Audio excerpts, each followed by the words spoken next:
Cast ng Badge of Honor, ibinahagi ang paghahanda nila para sa pelikula.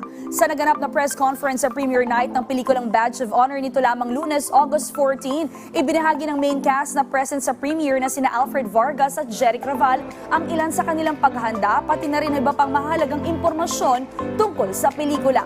Kabilang din sa main cast ng Badge of Honor sina Raver Cruz, Empress Shook at Romel Padilla. Mas naging masaya ang premiere night at press conference dahil sa pinamalas na energetic hosting ng inyong lingkod na si Dayan Medina. Samantala, nagbigay din ng pahayag ang executive producer na si Direk J.R. Olinares kung anong naging basihan nila sa pagpili ng cast ng Badge of Honor.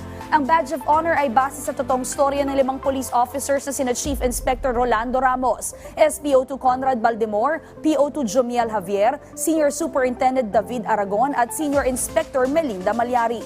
Kaya naman full force sinusuporta ng ilan sa ating magigiting na pulis at general na present sa naturang premiere night. Showing na ngayon, August 16, ang Badge of Honor sa direksyon ni Neil Tan. Para kayo.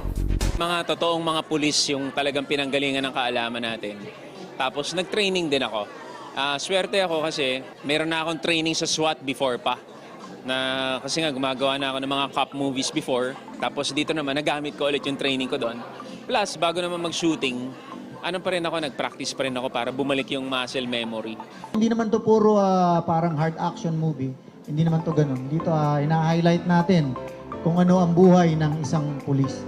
Kasi kadalasan napapanood na lang natin yung bad cop, kontrabida yung pulis, laging the usual, laging ganun. Sa mga action film, late dumadating yung pulis kung kailan ending na. Pero dito po hindi. Pinakikita po natin kung gaano kagaling po ang isang pulis. Sa isang movie, 5 po ang characters natin, but hindi po sila magkakakilala. Pinili po namin sila ng maayos, ninegotiate namin sila ng maayos. That's why nagampanan po nila ang kanilang role dito sa pelikula.